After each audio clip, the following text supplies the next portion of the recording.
மதுரையில நேற்று முதலமைச்சர் போகும்பொழுது பந்தல்குடி கால்வாயில துணியை போட்டு மறைச்சிருக்காங்க. அதுக்கப்புறம் இரவு போய் முதலமைச்சர் ஆயிடுச்சு. அது எப்படி பாத்தீங்க? அதிகாரிகள் தரப்புல அவர் மெத்தனமா செயல்படுறாரா?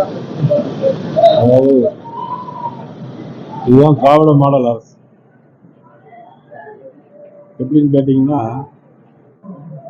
முதலமைச்சருக்கு என் நாட்டில் என்ன நடக்குதுன்னே தெரியல. அதிகாரிகள் அதை மறைக்கிறார்கள். முதலமைச்சர் கூட செய்யணும் என்ன இருந்தா அதிகாரிகள் அதை மறைச்சு நாட்டில் என்ன நடைபெறுகிறது என்பதை முதலமைச்சருடைய கவனத்துக்கு எடுத்து சொல்றது. அது மட்டும் இதெல்லாம் சுத்தப்படுத்தி விட்டு போயிருந்தா ரொம்ப நல்லா இருந்திருக்கும். முதலமைச்சர் டெல்லியில போய் பிரைம் மினிஸ்டர்ல கேட்கிறாங்க, தாமிரபரணி யார் சுத்தம் பண்ணணும், வைகை யார் சுத்தம் பண்ணணும் அப்படின்னு. இவங்களே எல்லாம் சுத்தப்படுத்திருந்தா அந்த சாக்கடை எல்லாம் சுத்தப்படுத்தினா மக்களுக்கு அது மிக நன்மையானதா இருந்திருக்கும். இதுதான் திராவிட மாடலுடைய அரசு.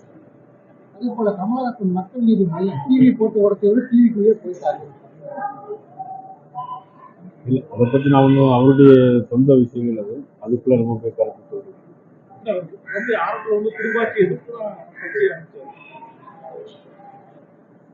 வாரிசு அரசியல் இருக்கக்கூடாதுன்னு தான் முதல்ல எல்லாமே முதல் கொள்கையை வாரிசு அரசியல் இருக்கக்கூடாது அப்படின்னு ராஜ்யசபா சீட்டு கொடுத்த உடனே வாரிசு அரசியல்லாம் இருக்கலாம் அப்படின்னு சொல்றாரு. தமிழ்ல கன்னடம் பிறந்துச்சு அப்படின்னு சொன்னாரு. இப்ப இருக்கிற சக்லஸ் படம் கன்னடத்துல பயங்கரமான எதிர்ப்பு போடக்கூடாது. இல்ல, அவரவர்களுக்கு அவருடைய தாய்மொழி ரொம்ப முக்கியம். அதனால எந்த மொழி பெரியதுன்னு நம்ம சொல்றதுல கருத்து சொல்ல முடியாது. நம்முடைய தாய்மொழி நமக்கு முக்கியம், அதை தான் நம்ம சொல்லணுமே தவிர அது மட்டும் இல்ல. கமலஹாசன் அவர்கள் கன்னடத்தை பூர்வமாக கொண்ட ஒரு முதலமைச்சர் பிரச்சனை சொன்னாங்க. ஆனா அந்த முதலமைச்சர் ஒரு படப்பிடிப்புக்காக போகும்போது எல்லாரும் அங்கிருந்து சொன்னாங்க, தமிழ் கன்னடம் வாழ்க அப்படின்னு சொல்லுங்க அப்படின்னு சொன்னாங்க.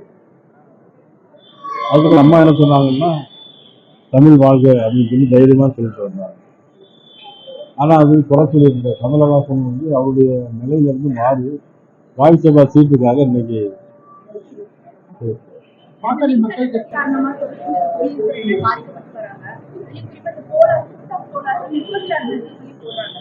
மத்திய அரசு பல்வேறு திட்டங்கள் கொண்டு வர நிலையில மாநிலத்துக்கு நெட்வொர்க் சார்ஜஸ்னால பாதிக்கப்படுவது.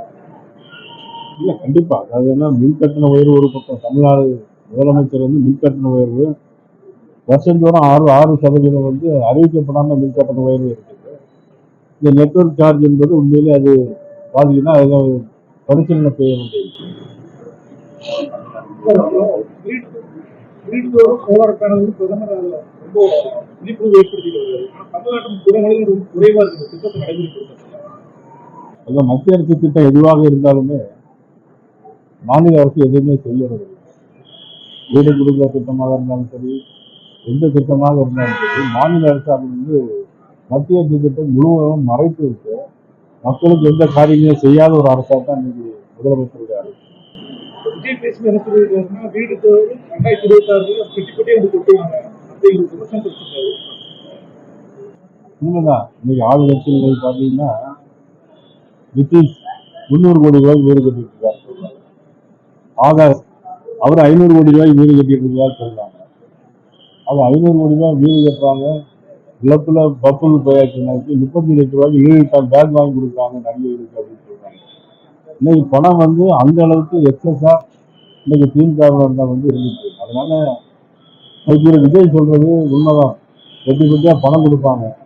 ஆனா நாட்டு நல்லாட்சி வேணுங்கிறதுனால மக்கள் இதெல்லாம் சீர்தூக்கி பார்த்து வரக்கூடிய தேர்தலில் யாருக்கு வாக்களித்தால் நல்லா இருந்து பார்த்து தேசிய ஜனநாயக கூட்டணிக்கு வாக்களிக்க வேண்டும் என கேட்கிறேன்.